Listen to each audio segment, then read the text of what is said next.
Hey, word people, it's Jude and Captain Matt here, and we're in Charlotte, North Carolina, having the time of our life, and we're here to meet with a friend of ours at the Innovation Barn in Charlotte, North Carolina, and that is David. And David has an interesting setup, and we're going to go inside and take a look and see if Dave's available. You think he's available? I would think so. All right, let's go find out.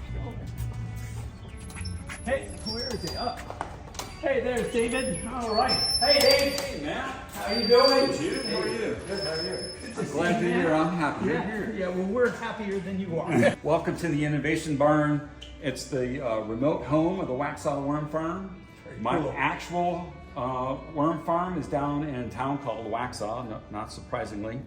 And I have a small farm in my garage, my main area. Yep. And then I commute to work just up the block here, and then I have the rest of my farm here in the Innovation. Very cool. Very good. So you ready to do a tour? Let's go. Quick Let's tour, go 2 see. cent tour. See. The Innovation Barn is an awesome space, as you can tell already. Yeah. There's so much going on here. When I first got here, they didn't have any worms on it. They had black soldier fly. The Innovation Barn itself is owned by the city of Charlotte, focused on reducing waste going into landfills. Very cool. So that's their whole focus on this whole building. The next thing is the plastic lab. What they do in here is they collect pet tack from breweries, and then they grind it all down into these flecks that are in these bins right here. And then what they do is put it into an impression mold, and they can make different things with that plastic. The mill is pretty new to the barn. We are a collection of designers and or a collective of designers.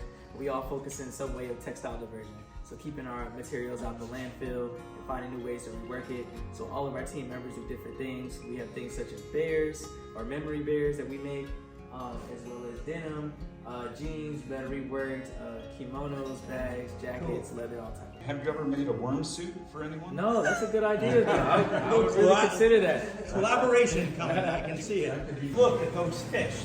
So this is our Aquaponics lab. So Aquaponics is the merging of 2 systems. One is hydroponics, which is growing vegetables without soil, right? Very water. And then the other is aquaculture, which is growing fish for farming, so for food and so forth. So you marry those 2 and you get aquaponics. Very nice. Very cool. So much like we do for our worms, it's all about the waste.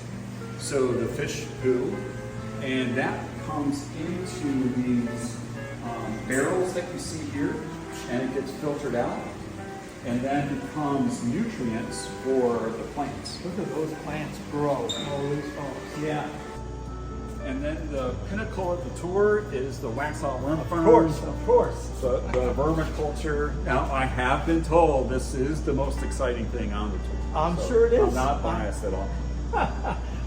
But this is my area. The first thing I'd like to point out to you is this triangle up on the wall. That really shows how I'm tied in with the rest of the Innovation Barn. So at the top, we just talked about cuisines, how they're trying to reduce food scraps going to the landfill. Right. So cuisines, the next is feeding hungry people. That would be the next step down, right? And that's the bulb. So the bulb is this organization right over here. And their whole purpose is they work with grocery stores and anything that the grocery store can't sell, like bruised fruit, bruised vegetables, those kinds of things, that's still edible, but people just don't want to buy them because it has a little bit of bruise on it. Right, no, I know, Becomes scrap. And so instead of throwing that into the landfill, what the bulb does is they collect all that, they clean it, they repackage it, and then they have a mobile market going into food insecure areas in Charlotte, and then feed the hungry. Very cool. Yeah, very, very cool. Very cool. What they can't use goes into these green bins behind us, and that's Crowntown Compost. So Crowntown Compost does these composting for people. So it's a service to residents of Charlotte or Yep. restaurants. Yep. If you don't want to compost yourself, they give you this bucket. You put all the food scraps in it, they collect it, Yep. and then create all the compost. Very for cool. it. A lot of cities are doing that. A lot of cities. That's So great. I use Waxhaw Worm Farm. I use the food scraps from them, from the bulb. I use food scraps from Cuisines. I use the Crown Town compost in my bedding. Very cool. So it's all integrated.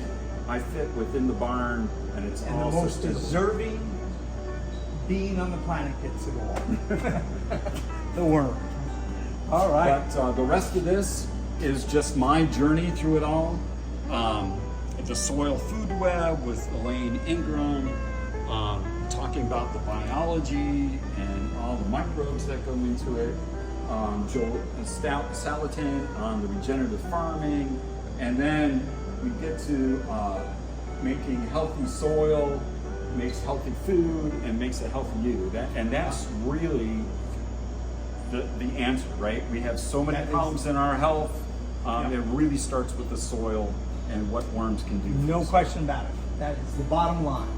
I could just show you the day in the life.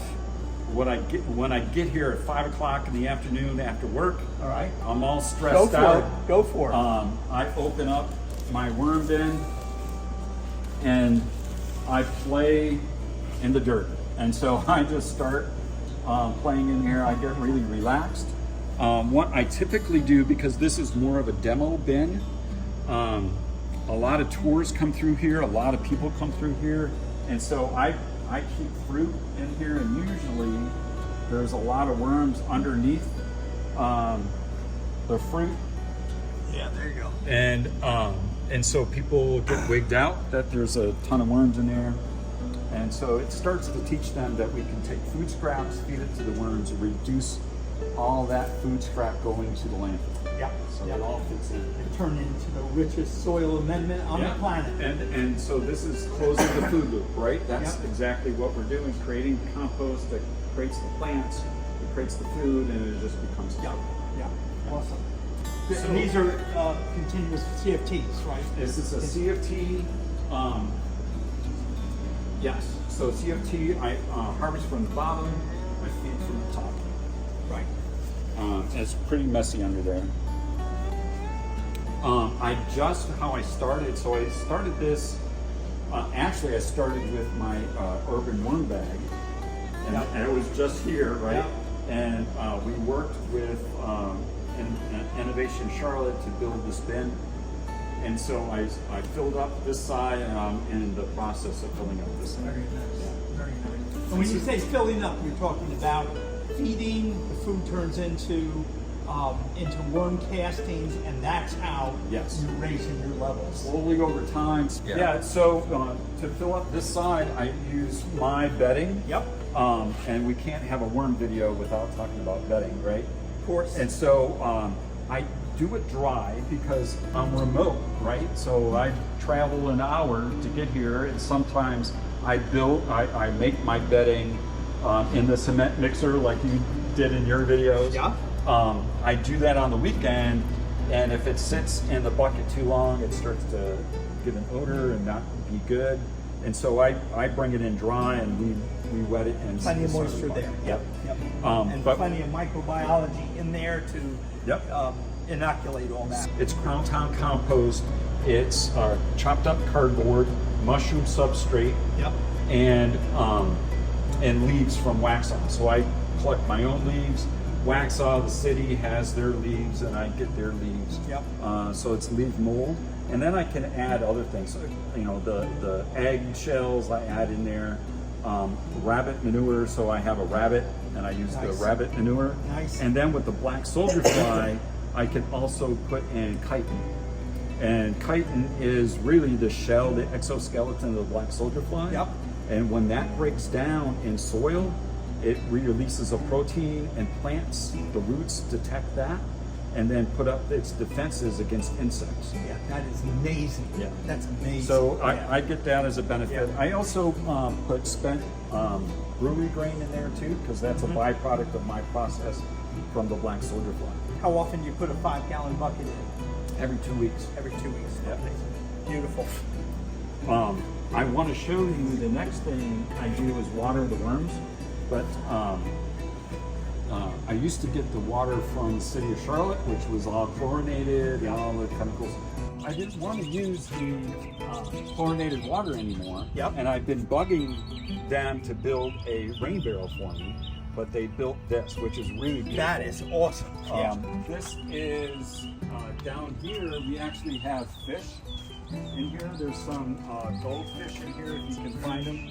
But I come out here every day, so I visit the barn on Mondays, Wednesdays, and Thursdays. That's when I actually here doing things. Okay. But I just stick my thing in here and get all the water. I won't fill it up all the way, and then we just go back in. Now I have all the nutrients, all the biology that's already biologically filled water. A lot better than just the city water. Now what I would do is just go back in and water all my worms down. Okay. So I come in on Monday, Wednesdays, and Thursdays, like I said. I open up the bin, and then I just start spraying. I want to actually show you there. I put in new bedding so you can see all the bedding. Yeah, but they're active. They're all over the place in there. Yeah, and I tried Euros. So some of these are Euros, if you can tell. Yep. And I think I cooked them one time, so there may not be as many Euros in there that I hope. Yeah, yours are a little more sensitive. So I'm experimenting. Yep, good. You can smell the nice aroma of coffee. Yeah. Nice. And this is some mushroom that's growing from the mushroom substrate. Really? Yeah. Really? Oh, well, I thought that was something plopped in there. No. Oh, I don't very know. cool. It's just growing. Very cool. Yeah. All microbes, all life. That's what I teach. You know, it's all about the ecology of the soil, microbes of the soil. So it's very cool. It's an excellent space to just educate people. So over here in this space, we have our worm workshops. We have a worm moon festival we did this year. We're hoping to redo that every year and make it grow and grow and grow. We had 3 speakers this year. We're hoping to get more. Nice. The next thing I want to show you that we get is food scrap collection. So I call it, let's go shopping. Let's go shopping, man. So I take my bucket and my chopper. Let's go shopping. My single blade chopper, and we go shopping. And you never know what you're going to get in this bin. Yeah. And so today we get strawberries. Whoa, look at that. And so what I would do, so these look okay. They got a lot of mold on them, but I would still use them. If it was full of fruit flies, I might pass. So because I have a big fruit fly problem with the black soldier fly. Yeah. And I don't want a lot of fruit flies in the bin either, because no one wants to see when you open that up, those bunch of flies come up. So I always got to keep in mind that it's a demo bin. And so I got to be careful of what I put in there. So I would take all these strawberries, chop them up, and then I like to freeze them to kill off some of that, the fly life in them too. Yeah. So I'm not actually going to do that, but I was just wanting to talk to you. Very cool. And who knows what you might get. These are all empty right now. I would weigh it as well and record how much I'm actually collecting. Okay. Very nice. I mean, there's nothing finer than looking right in here for your food. That's awesome. Yeah, and it's such an opportunity to be in here with all this right here, right? Yeah. There is lots of things I still have to go collect. So the other opportunity I have, Matt, is to actually sell out of the barn, which is really nice. Nice. So I set up my price list here. They could click on the QR code, go right to my website, purchase it, and then take it home. Wonderful. Yeah, so I don't even have to be involved at all. It just happens. Yeah, awesome. What an awesome place to be. It is. I mean, it's really something else. So I do a quart, a gallon, and then I also do the Echo worm bag. So this is not actually full, but in here would be 500 worms. they would just have to contact me, and I would make arrangements to have their them worms pick ready it up. for- Yep. Oh, very nice. So that's actually been pretty popular. There's so many people that want to build their own worm bin. They're all excited about it. It's amazing That's how fantastic. excited people Yeah. are. I mean, we're in a day. 5 years ago, you wouldn't have had a tenth of those people interested. But Oh, yeah. today, everybody is talking about raising worms, having a worm bin, using it for their garden, on and on. All that thanks to worm people. Well, right, getting the message out. Yeah, We're all thanks. doing our education all ourselves. Yeah, very, very cool. So, David, what's next for the future of your business? Yeah. The hope, when I grow up, what I really want to be is getting into the soil food web, the biology. I got my microscope for Christmas. I got Scott's training, so I'm going through his training, which is awesome. Thank you, Scott, so much. And so that's where I really want to go. Which is all about raising worms, too, on the microbiology of the worm world. Doing Yeah. soil analysis, getting into that kind of consulting and so forth. Yep. That's really what, when I grow up, like I said, Good.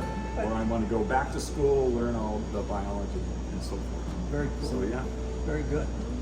Oh, worm people, thanks for joining us today. And David and Jude, thank you for your help. And what a great place, Dave. I mean, Yeah. what a great place to work. It's amazing. I can imagine on a work day with everybody here, this must be a booming little place. Yeah. But worm people, until then, Captain Matt and Jude and David signing out. God bless you. See you real soon. Subscribe now, and then head over to wormpeople.com to jumpstart your worm farming journey.